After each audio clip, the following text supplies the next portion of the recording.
All right, welcome everyone for another Q&A with Alan and Marshall. I'm Marshall Atkinson. I'm Alan Howe with Easy Way. And Alan, we have somebody with us today. So who is sitting over there? We have the one and only Andy Rudman from Shirt Con, and also known as Andy from The Shirt Show, co-host of The Shirt Show. Hi, we're new at this. I'm going to turn off my phone real quick. Hey, good idea. Yeah. None of us have done this before. But Andy's Shirt Con's out of St. Louis. They're a printer. I know Andy only through my boss, Alex Mimoser, and just a great company. Really excited to have you on, Andy, to talk about a lot of things. So appreciate everything you and Dylan are doing with The Shirt Show of getting content and information out. And thank you for coming on the show. Yeah, thanks for having me, guys. Stoked to be here. I don't know if you can hear the fire engines in the background, but no, they're going by. Looks like we got a fire nearby. Hopefully it's not here. Hopefully it's not a flash. Isn't that your rush delivery service? Right? That's a lot these days, isn't it? Everything seems to be at a faster pace, that's for sure. Oh, absolutely. Right. Yesterday. Okay. So if you're watching right now, please log in, say hello. We want to know where you're watching from and what's going on with you. We've got some really great topics to talk about today, and we love your input, your questions. This is a Q&A show after all, so we really need your participation. And if you're watching right now, more than anything, we would love it that you're watching. If you would share that you're watching right now so we can get more people involved. Yep. That's kind of our goal here. So we want to say hi to some people. So Ghost is watching from Sweden like he always does. And Kisa's watching from Kyle, Texas while she's printing. Hey, Kisa. Brian's here. He's also in the Missouri, St. Louis area. So good morning. Andy is great. Simon's here. Good morning. Jim's here watching from Connecticut. William Mitchell says, hey. Shane says, good morning, Grand Junction, Colorado. Parik's watching from Cork, Ireland. So, hey, how you doing today? Hey, Patrick. And then Simon says, good morning, guys. So happy to see you guys all here. Yep. So make sure that when we get into the topics, you guys ask some questions and stuff, because I know Andy would love to, and both Alan and I would also answer your questions. So, right, Marshall, this might be a good time to show a little intro from our sponsor, GSG. That's right. I'm so excited. Happy to have them. You know, here's the thing. Last week, you got to click the button to do the video. So I did. How was that for you, Andy? I don't know if you know, Marshall left me, so I was in charge. With Greg Kitson. But then the weird thing is all of a sudden one of the comments is Marshall Atkinson. He was in an Uber on his way to Bozeman, Montana to film another project. Well, actually, I was coming home. Oh, yeah. I was coming from the airport to my house in the Uber going home. And so it was fun it felt really weird to comment on my own show as a watcher, right? So, yep. So let's watch that video.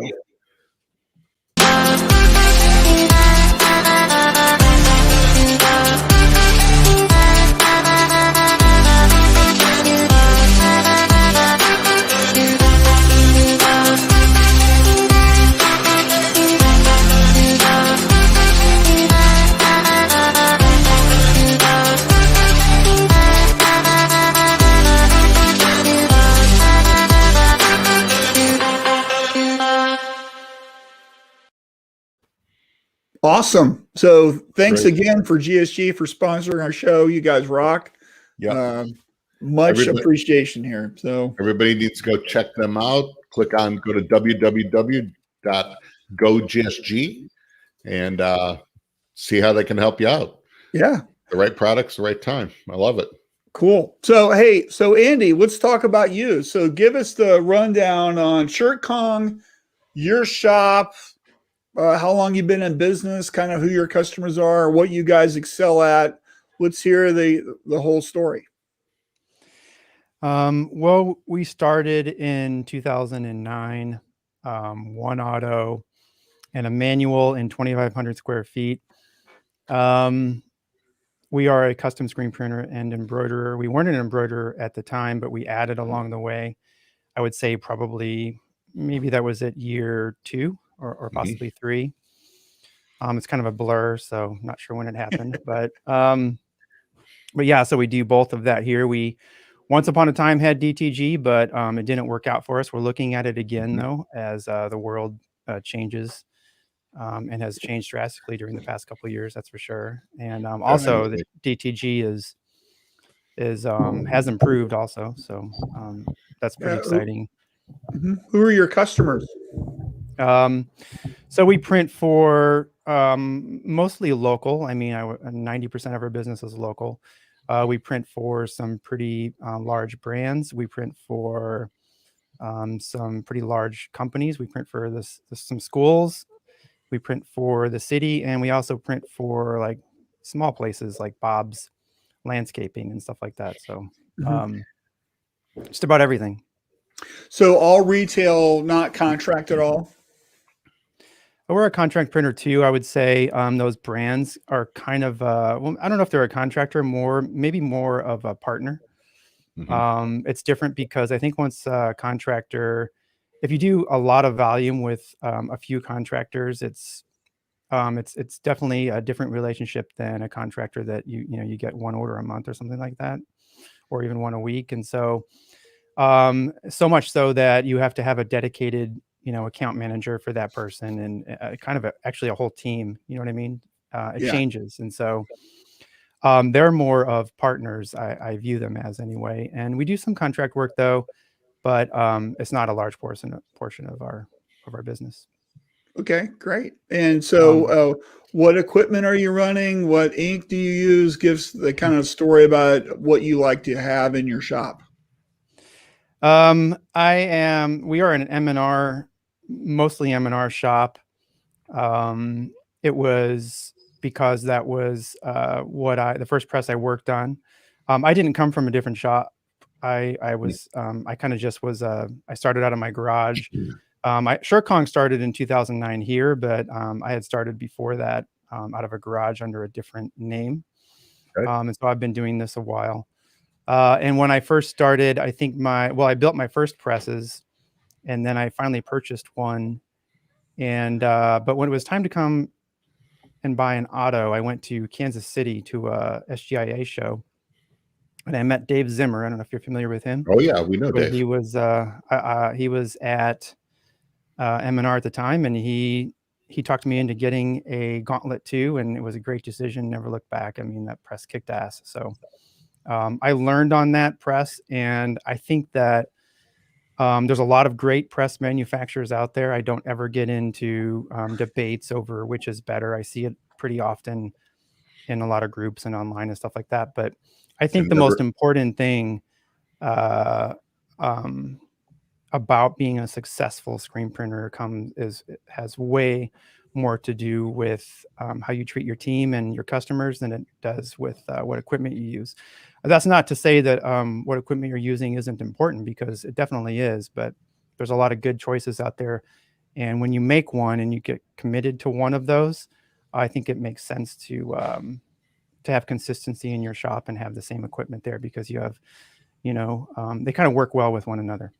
Right. Agreed.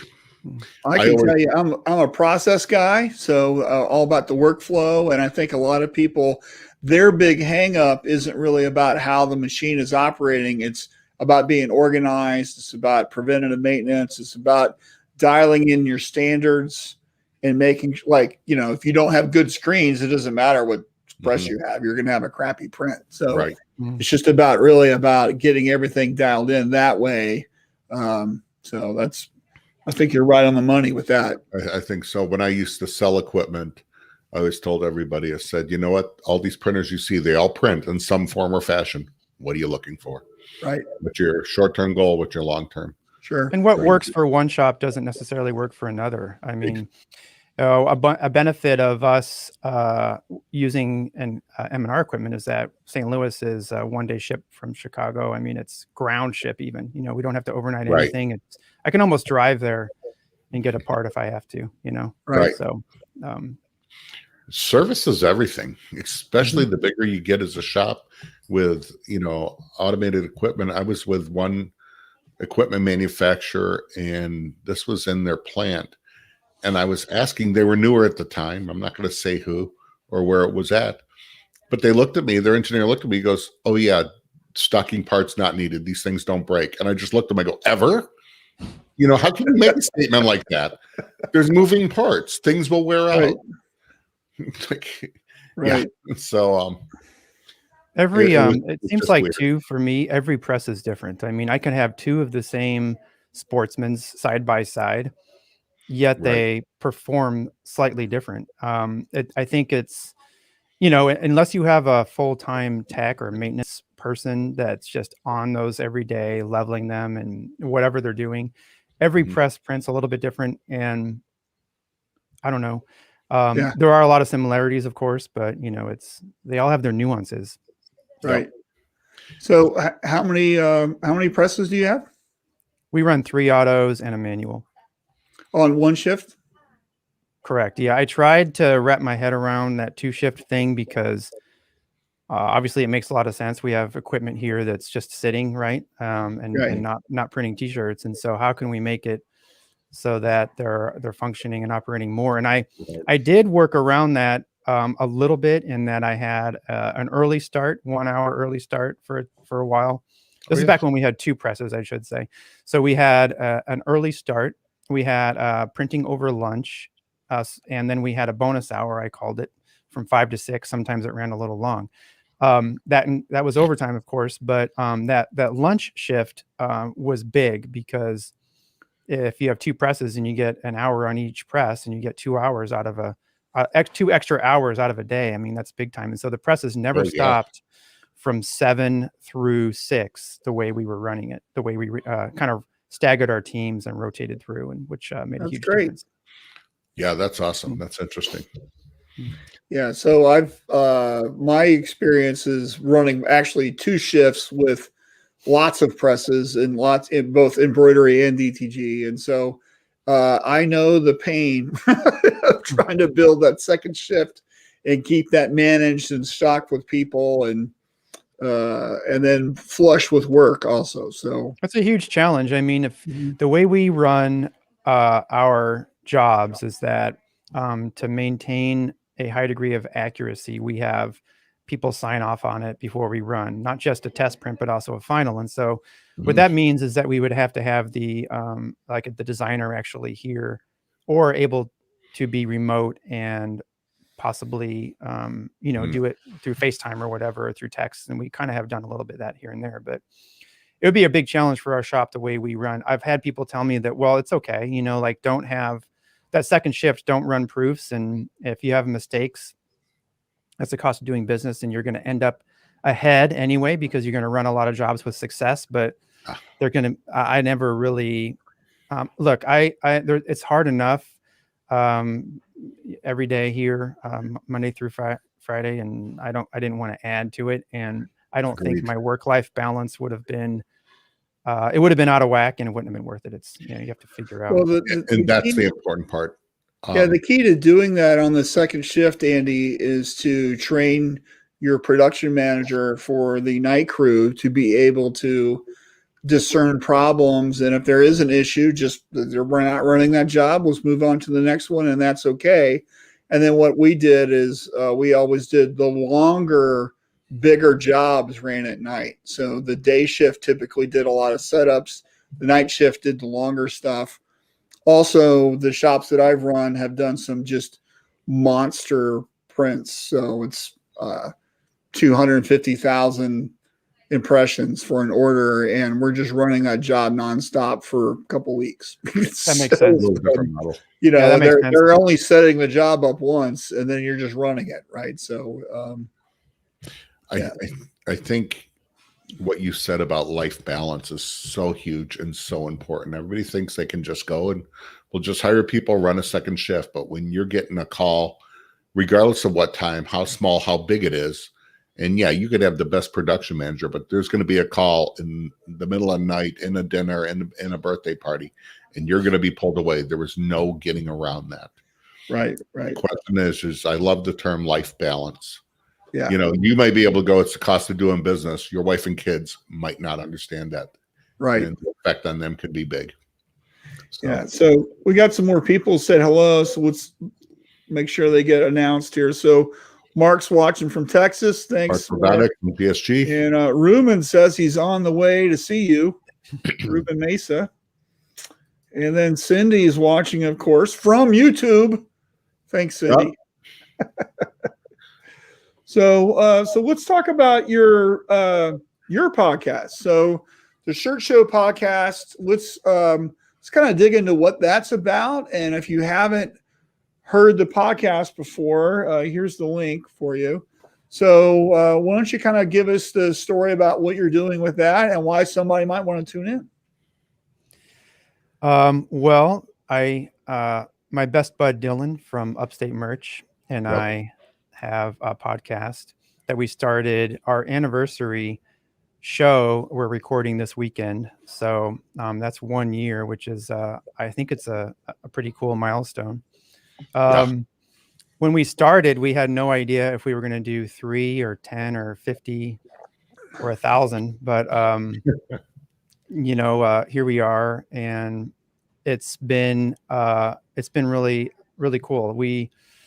I think when I started, I thought to myself, well, you know, I don't know if anybody's going to listen to this, but along the way, we will make some friends, talk some shop, and hopefully have a little bit of fun. So that's basically it's basically what we did, and we winged it. We didn't know what we were doing. We still don't, and you know, it's hopefully we'll do another year. Didn't know what you're doing, as opposed to Marshall and I, who were just fluent in that. No clue. We're just making this up as we go. Oh, and still are a year later.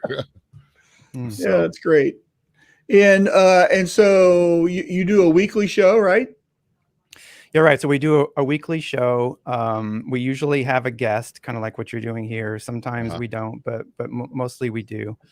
It airs or it uploads on Mondays, and you know, we talk about sort of like the history of, you know, how did they get started, what were their challenges. Mm-hmm. It goes into screen printing equipment and things like that, and we get, you know, nerdy about that sort of stuff. But we also talk about life and what kind of I don't know, books you're reading and what you're eating for dinner and things like that. Yeah, I noticed on your webpage you have a book club. So it looks like you've read a couple, you know, it's like 4 or 5 books up there. So tell us about the book club, because I'm a book nerd. I read a book a week, so I'm all about that. Well, a book a week, that is ambitious. We went with just a book a month. We decided that I used to read more. But, you know, with owning a business, it's tough because you're bombarded all day long with questions and problems, and right. You get home, you have dinner, and sometimes the last thing you want to do is focus or concentrate on anything. But I noticed that I missed that, and I wanted to start reading again. And so Dylan and I decided to do a book club, and we're reading 1 book a month. And I've never been in a book club, but certainly never ran a book club, but we meet up on the last Wednesday, I think it is, of every month, and talk about it. And so we've had 5 pretty cool books so far. Yeah, and you're reading Chris Voss's book, Never Split the Difference, right now. That's what's the last one, I guess. Is that true? Oh, that was the first one. I see. We should reread it. According to Ryan Moore, I think he's read it like 6 or 7 times. Yeah. But it's one of those that probably does deserve a second read through for sure. Yeah, well, you got to get to That's Right. So yeah. Yeah, and so that's a great book, and if you haven't read that, I highly suggest it. So what's the book that you're reading now? Well, we just finished Authentic, which is the biography and the story of Vans by Paul Van Doren. And we had started that book, and he actually died while we were reading it. It was pretty crazy, but what an excellent story. And I recommend it for sure. And it's really inspiring. I loved it. Mm-hmm. Next book, I don't know yet. We have to decide that, and we were supposed to already, but too many things got in the way. We'll figure it out this weekend though and post it. So do you want a recommendation? Yeah, let's hear it. So the two favorite books that I think everybody needs to read, one is called Extreme Ownership by Jocko Willenick, who is a Navy SEAL commander, and it's all about owning what you need to be doing. And I think in this industry, it really hits home with lots of things. And so I always recommend that. And it's got my favorite quote of all time, which is, it's not what you preach, it's what you tolerate. And I think that really is the key to running production. So, and then we'll give Richard Greaves a shout out here with his favorite book. Yep. And Alan, do you know what that is? You were going to ask me, and I just thought of it, of running a blank because we say it all the time. 2 Second Lean. 2 Second Lean, yeah. And you can download that book for free. Just go to 2secondlean.com and you can get it, right? You don't even have to pay for it. Or if you're talking to Richard, he probably has one. He'll send one to you. I think he's on commission with them. He's arguably their number one fan. So. Definitely. But both of those books are really great in this industry.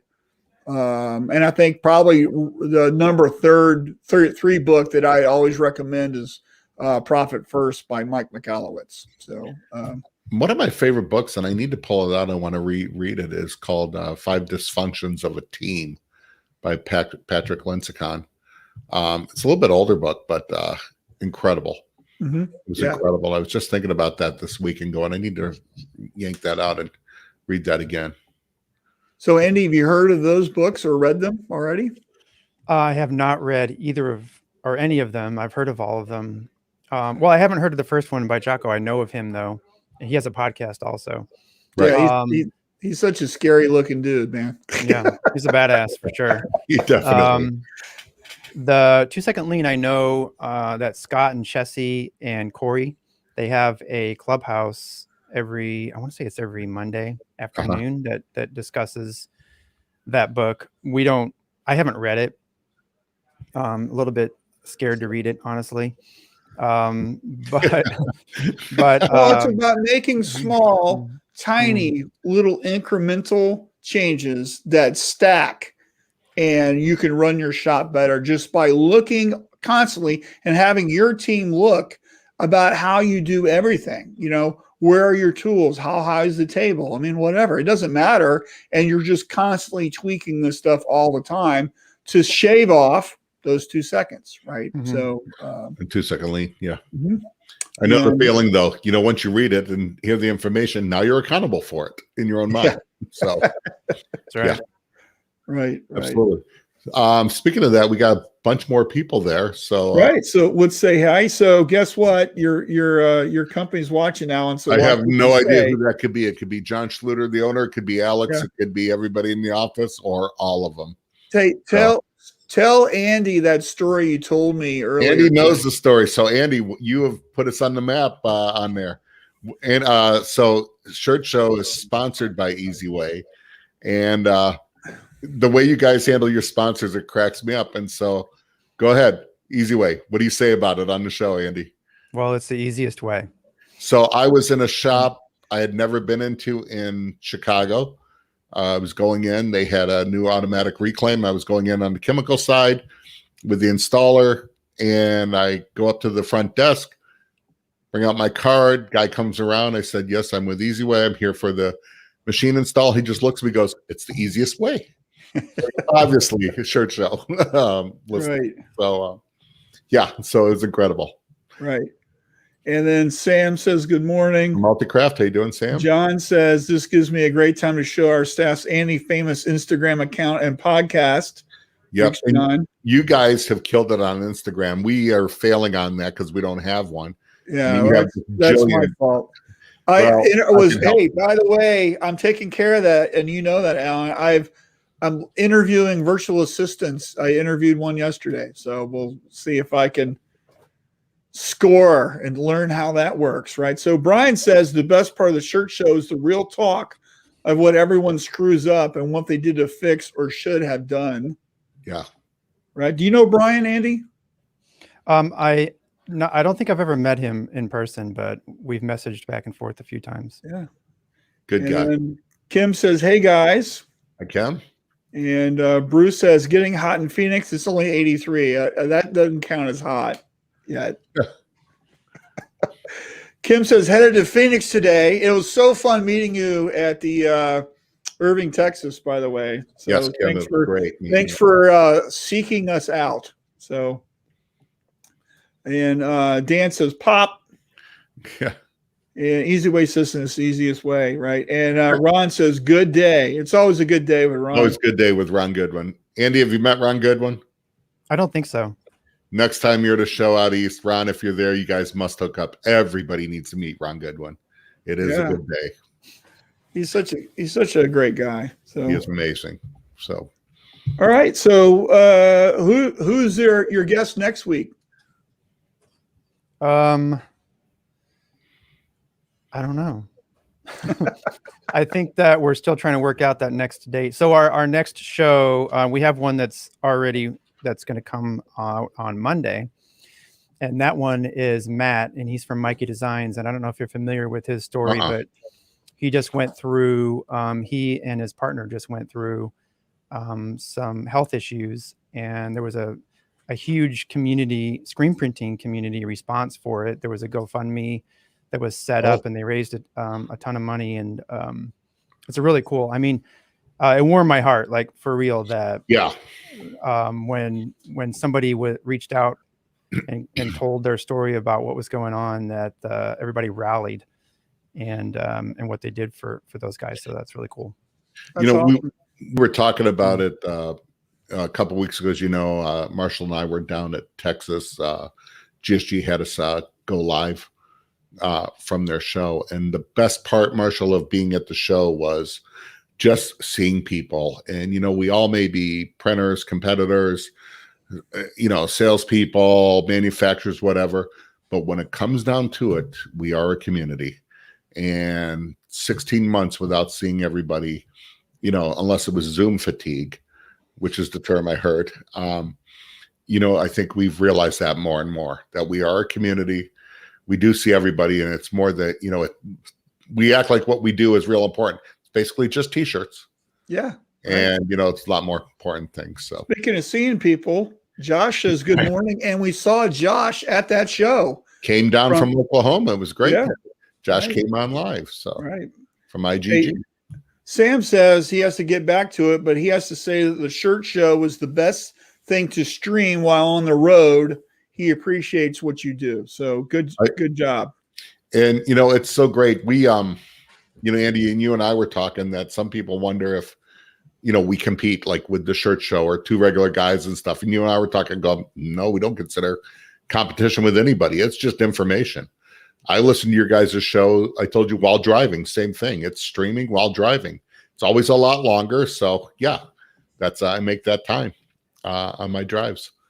I don't know if there can be enough content. I mean, when I started screen printing, there wasn't YouTube, and so there were trade magazines, and when they came in the mail, I would literally read them 4 or 5 times. And one of the coolest parts too was they would do a spotlight on a shop, and you would like, what are those guys doing, and I'm stuck on this or that, and so when they shared things, it was so cool. I think that it's awesome that you have a podcast or this live show. I mean, it looks like there's nobody on Tuesday, Wednesday, or Thursday, so maybe we need to fill those up with some other people.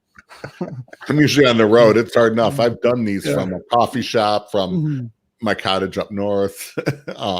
So speaking of podcasts, so how sometimes it feels like we're herding cats doing this thing. Do you feel the same way, like trying just to get everything going?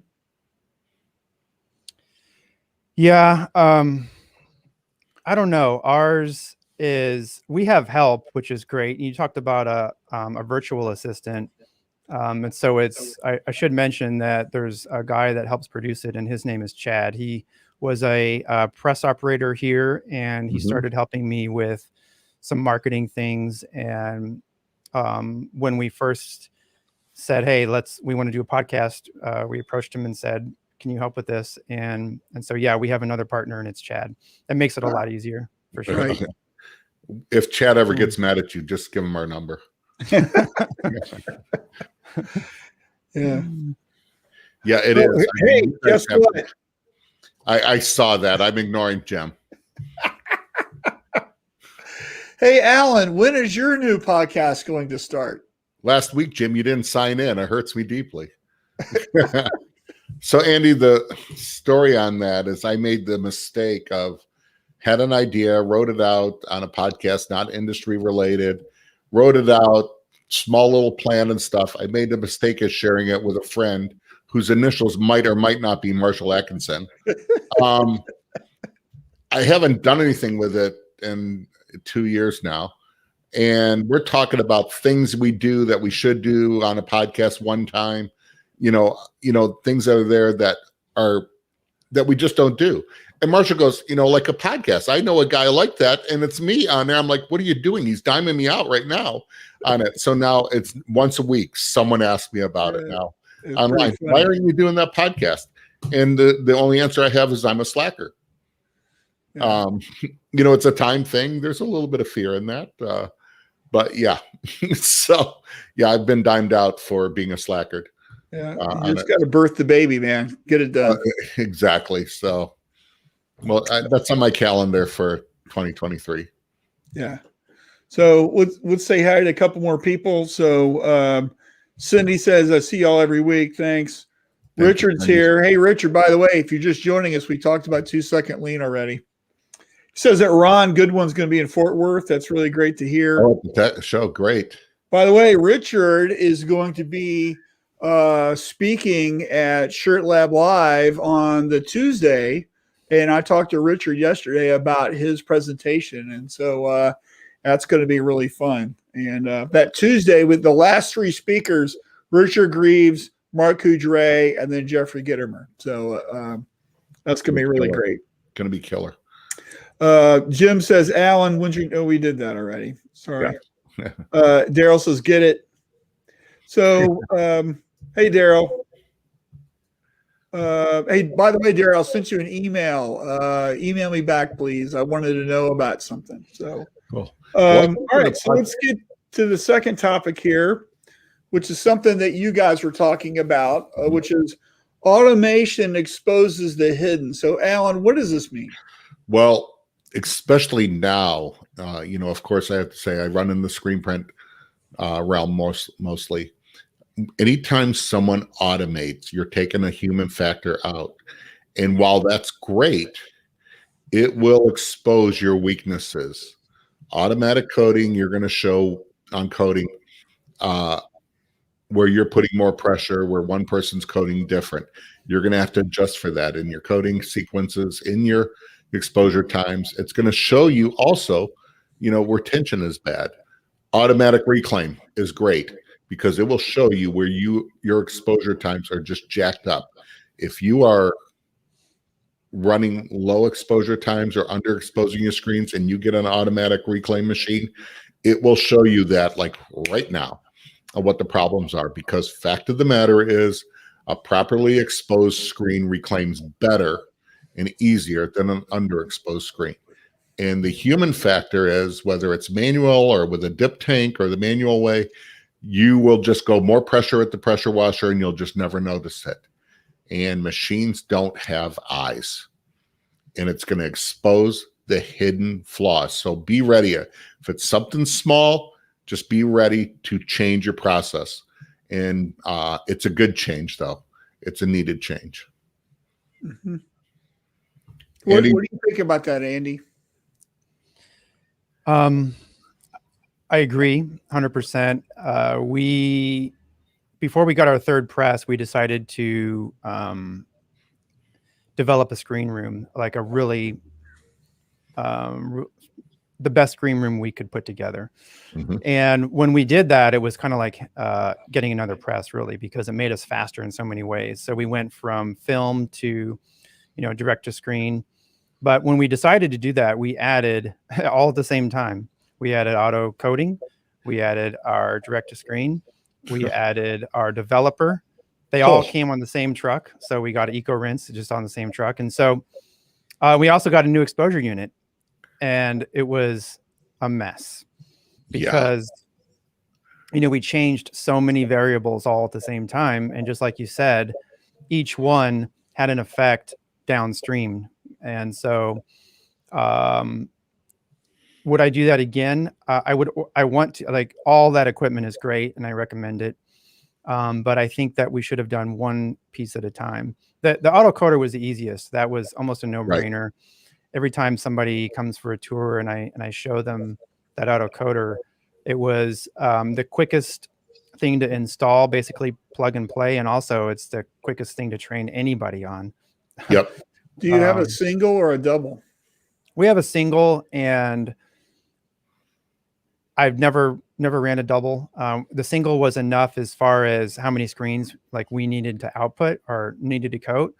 The neat thing is it coats, both sides at the same time. So it's just once up. And so we coat 1-1 at our shop. And on that note, side note, I recommend everybody get a thickness gauge, because otherwise it's guesswork. I mean, I thought I knew the thickness of our emulsion, but here's one of the things that it exposes, right? I mean, unless you know the thickness of your emulsion, you're guessing on your exposure times, you're guessing on our rinse, because all these pieces of equipment have recipes. And so our rinse has a recipe, and we're setting how much pressure, how many times it's going to pass the screen. It's not just standing there until, oh yeah, it looks like it's rinsed out. It's a recipe. And if you have too thick of emulsion on one screen, then the recipe is not going to work. And so that'll definitely expose kind of what your topic is right there. And that can change from mesh count to mesh count also. Correct. And emulsion to emulsion, because it's not just about the viscosity, but your solid content, your dry times, everything can affect your EOM, which is emulsion over mesh.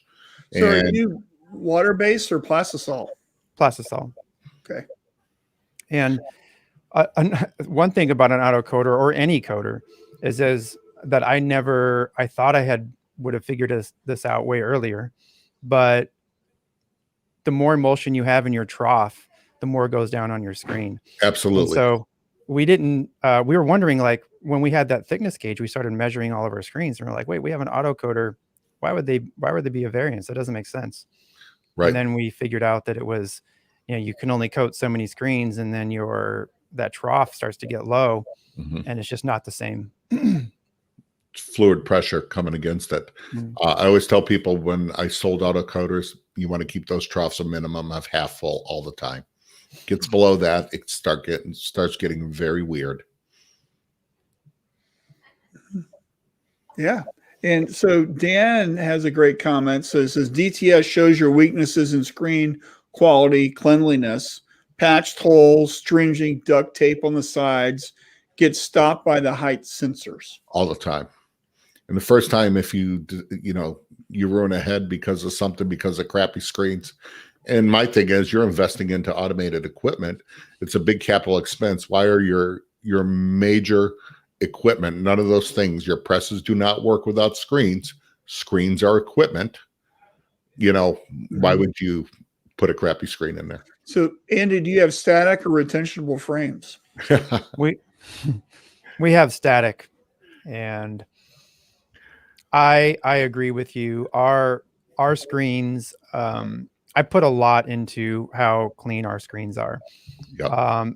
Even before we had auto reclaim, it was a big deal, and so we spent a lot of time and a lot of effort making sure our screens stay clean. Yeah. Because, like you said, I mean, it makes a huge difference as you code them and as it moves through your shop. Absolutely. And what's your floor tension? What, below a certain level, you're just not using that screen.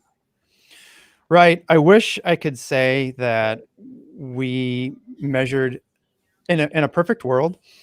After it came out of auto reclaim, we would put a tension meter on every screen and Sharpie it on, and we know because in our world of Trilock, we want to use like tension to screens, right? Absolutely.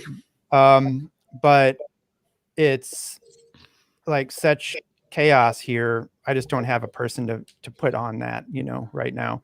If I could hire somebody, I would. And we're having a little bit of luck. It's improving for sure here in Missouri, but.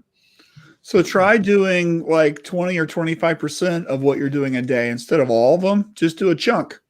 Yeah, do it. Right? And then the next round, you'll see, oh, yeah, we measured that 2 days ago. So today I'm going to do this set instead of that set. Because the tension doesn't drop that dramatically, so just, and that way you're cycling through as you're using your screens, you're going to get everything measured over a period of a week or two. And then, then it just starts over. Right.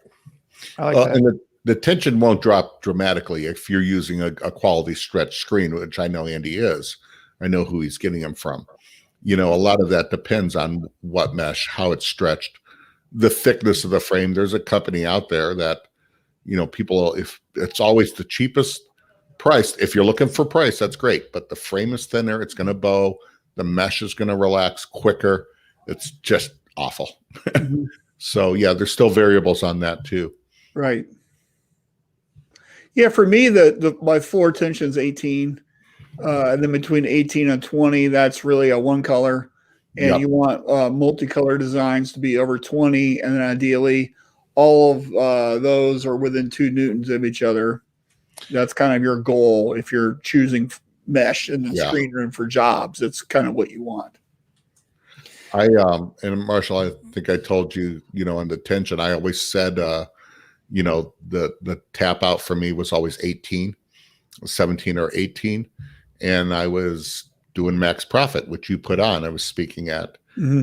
And, a lot of people there, a lot of names there that I was a little scared talking in front of, when you're sitting there and in the audience is Lon and Richard Greaves and Scott Fresner and Mark Coudray and Craig Kitson. It's like, okay, I'll leave. Don't need to hear anything. And I get done and we're talking about tension and profitability of how proper tension increases your profitability.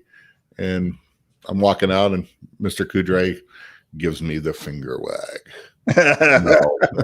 Oh no. But you know what? Him and I were talking and we're going through it on one thing he shared with me is that under 20 newtons, when you're doing a capital A and I think 6-point type or something like that, that little crossbar on it takes 2 strokes to hit. So now how much are you saving on under 20 newtons? And I thought, very, very interesting.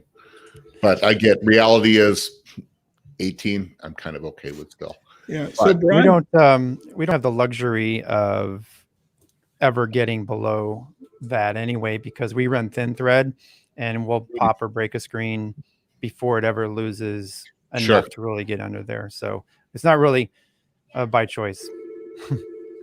Yeah, absolutely. Good. So Brian's got a great question. How long should tension last on a screen? There's no answer. It depends on a lot of things. One, how it was stretched. If you're talking a static frame, how long it was stretched, who stretched it.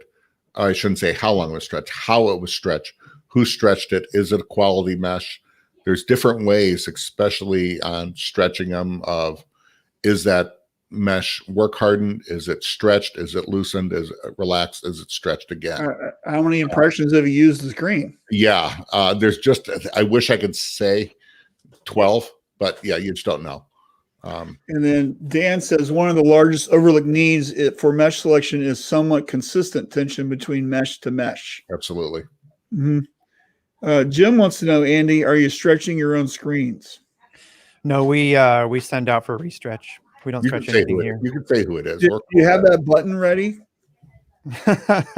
Yeah, it's over there. It's over there. No, we send out to GSF. Yep. Frank. Right. I use them as well, and they do a great job. Yep. So. Yeah, definitely.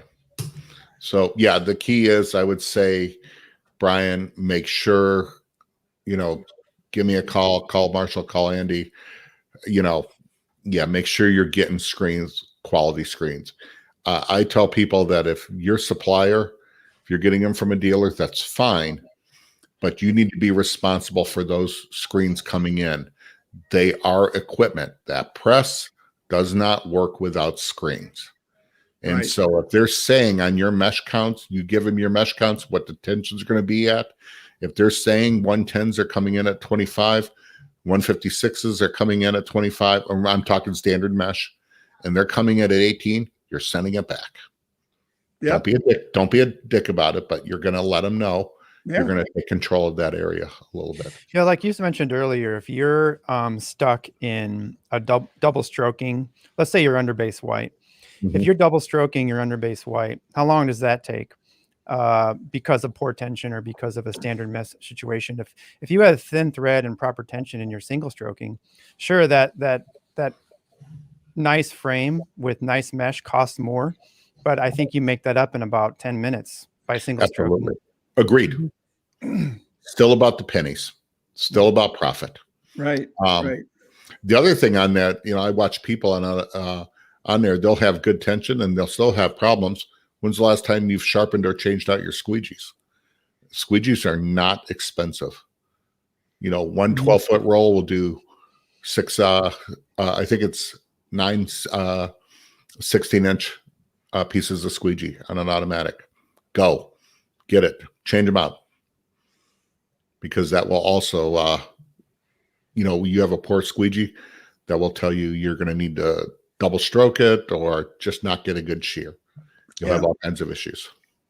So let's move on to the next topic, which is all about hiring.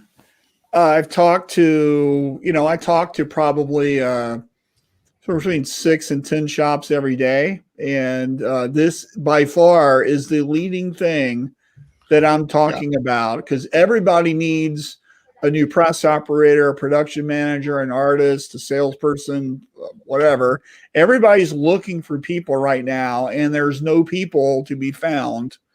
Nobody's answering their ads.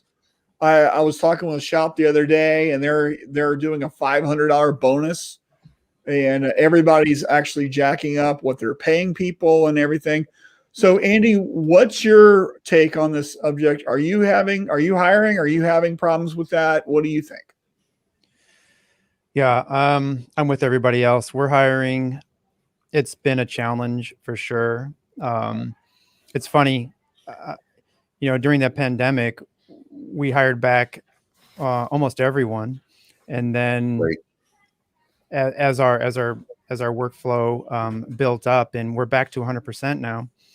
And at the same time, during our slow month is January, and after the holidays, we never hire after like Thanksgiving. And now I was sort of kicking myself thinking, I should have ramped up and tried to get a few more people in here, because, hiring somebody, it usually isn't that they just come in and like right out of the gate, they're ready to go. And so it takes a while. And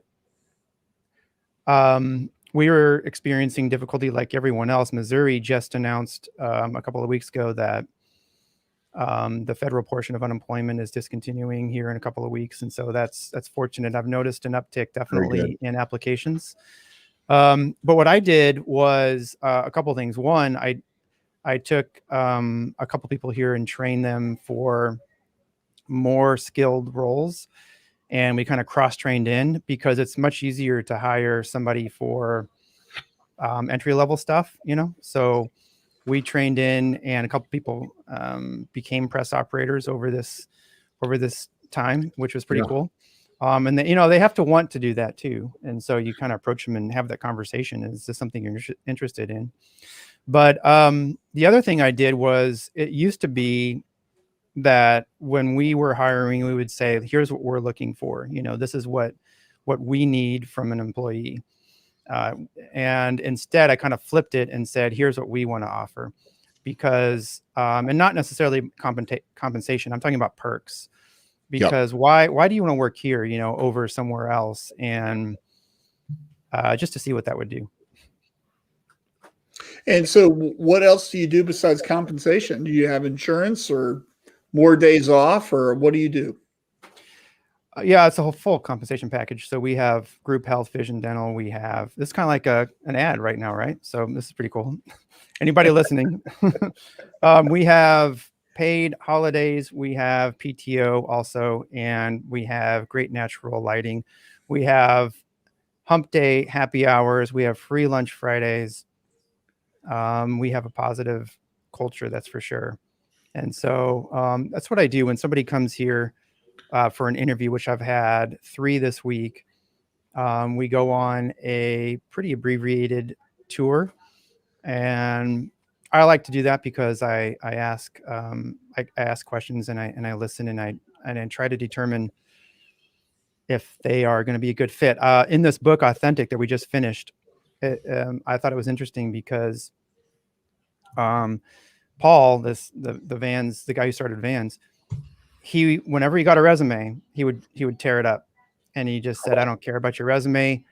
Are you a positive person?" And that's what we look for here, because you can be a fantastic printer, let's say, but if you're a dick, then you're no fun to work with, and Yeah, it's going to have an effect on people, because that's contagious. So Right. there's no room absolutely. for it. It sounds like the same thing of 5 dysfunctions of a team. Yeah. Yeah, that's good. That's good. I like that. Mhm. And so are you putting ads out on Indeed, on your Facebook? I mean, what are you doing to get these applicants?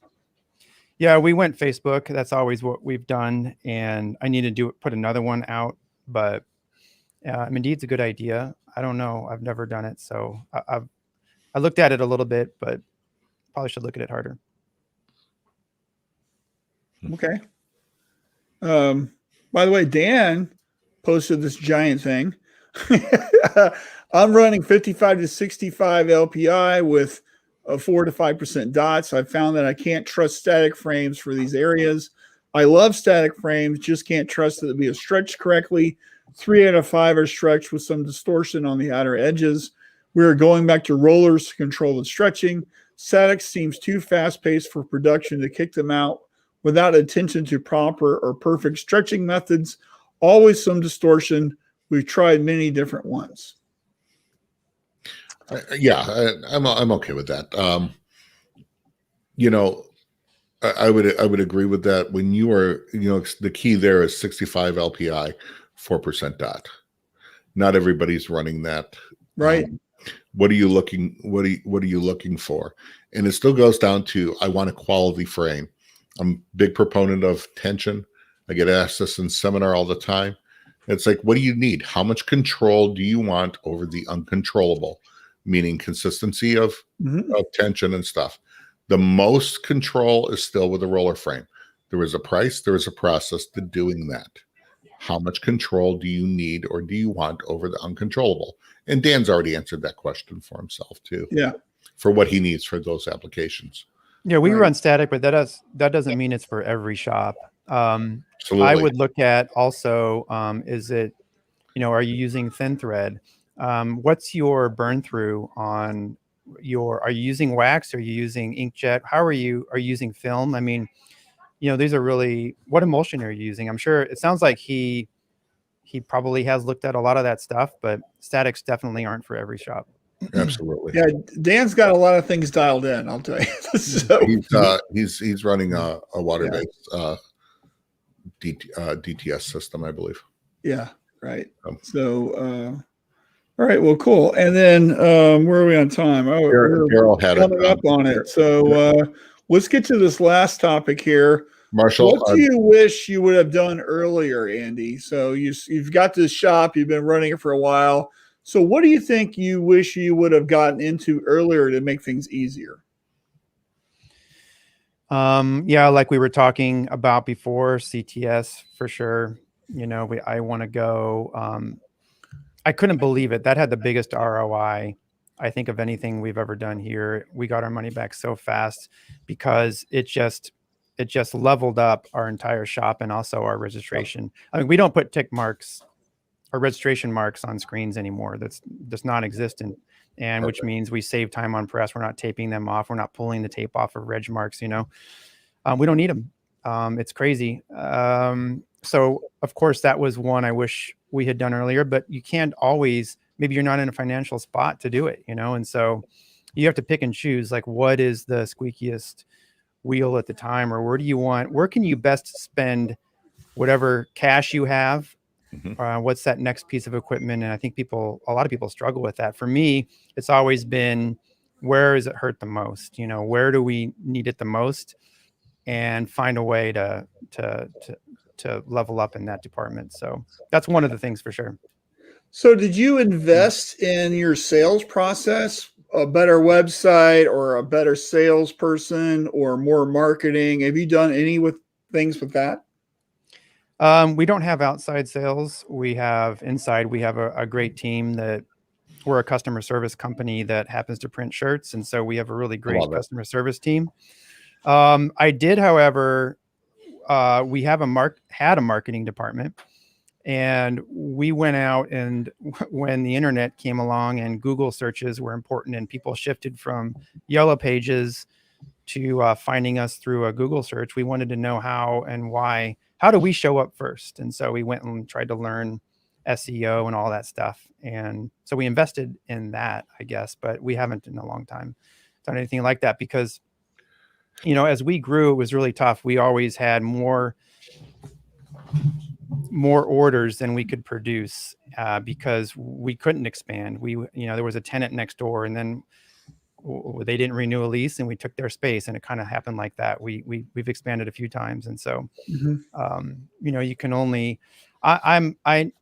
I had a plan that we were going to go e-com and hire somebody, or we did hire somebody that they were going to help us develop that for the first time, some outside sales. But then when we couldn't hire, we couldn't produce any sales that they went and got. And so it's kind of a scary spot to be in. You don't want to be promising orders and not being able to fulfill them. And so I said, we had to pump the brakes on that and say, wait a second, we can't even keep up now. So I can't go do any marketing. And so the other thing I would like to just, I'll be real brief on this. And that is something that I wanted to do that I wish I would have done earlier. And that is, and as horrible as it is to say, is fire. I think that I've had somebody here too long before, and I wasn't as quick to fire or terminate. Maybe that's a nicer way to say it. Maybe that isn't. Maybe that's a worse way to say it. But it's tough because it's sometimes you have to balance that. I don't know if compassion, but just you understand a person's life and where they're at in their life, and which actually is separate from this business and what's best for this business or your business. And I hung on too long a couple of times to a couple of people, and really it turned out to be better for both of us. We grew by replacing them, and they grew by changing it up and doing something else. And so, yeah, that was a tough one. Yeah, I can tell you, I've had to terminate employees numerous times in my career, and every time I did that and replaced them, it was always somebody better. And a lot of times, people would say, "Hey, I'm so glad you did that. You should have done that sooner." Right. And I think I'm with you. I've given people tons of chances. I've moved them around to different departments, because maybe they're not a really good fit here, but maybe they'll catch on there. And a lot of times it's just their work attitude, not really their skill set. Right. And you like them as people. And so it's really hard to do that sometimes. And yeah, you have empathy, right? I mean, you get along and you like them as people, and they'd be great to go get a beer with or whatever. But and maybe they were great at once upon a time at your shop, but for some reason circumstances have changed, and they feel stuck or whatever it is, and they're scared to make a change, and you're scared to make a change. So who's going to do it? Somebody has to make a move. Otherwise, you're going to live out this miserable existence. And so, yeah. So Jim says one bad apple will spoil the fruit basket. You need to take care of the bad apples quickly. Thanks, Jim. Yeah. I love, Andy, it sounds like from what you're talking about employees is not only just the empathy, but the concern you have as you're looking at their life, what they want to do. Like you said, it could have been a great fit at one time, but as it's there, then they start feeling stuck. They're not necessarily a bad apple, but they're ceilinged out. and their loyalty, their fear, whatever it is of life, going, I can't make a change. You care about them, you like them, you want to go have a beer with them, they've been a great employee, but somewhere things got to happen for the best of both worlds. And I've never had to do that. I've done that in my own life. James Orlani, told me one time when I left one company, and when he goes, you were just there way too long. I looked at him, I said the guy that was at Hicks for 25 years and should have left, 15 years into it. And he goes, yeah, it goes back to what's our biggest strength. Our biggest strength is also our biggest weaknesses. And that's loyalty. But, well, we're kind of wrapping up here. And before we go, I want to talk about the Shirt Lab Women's Nexus for a minute. So I'd like to share that real quick. And so if you haven't gotten a ticket yet, this is a virtual event that's not tomorrow, but a week from tomorrow. It's Saturday, June the 5th. And this is all about women in our industry and engaging and amplifying and connecting and getting things going with that kind of idea as far as leadership or entrepreneurship. It's not for women only. So if you're a business owner or a leader and you have women that work for you, it might be nice for them to attend, but also you. And if you're a Shirt Lab Tribe member, the event is totally free. So we'd love to have you in there. And if you don't know about Shirt Lab Tribe, that's our mastermind group. So we'd love to get you into that as well. But real quick, I want to show you, it's Saturday, June the 5th. It's from 10 to 3:30 Eastern. The day starts with Michelle Moxley, who is our host for the event. And Michelle is probably one of the leading minds in this industry as far as development of not only equipment, but just processes and creativeness. And she's just fantastic. So she's hosting that. She is in charge of the R&D for M&R. So she's got a fantastic resume, and it's going to be really great to hear from her. But our first speaker is going to be Allie Banholzer, who's a big fan of Shirt Lab, and she's got a really great thing. Her topic is called Relationships Matter. And then Johanna Gottlieb, who is currently the president of Promo Kitchen with Axis Promo in Chicago. Her topic is how to stay hungry in sales despite success. And then we have Melissa Clark, really about sales bringing your own chair, which is about just making your way into the industry. And then lastly, we wind up with Christine Shreve with Women Supporting Women, which is about building their version of the old boys network, but for women. And so it's going to be just a fantastic event.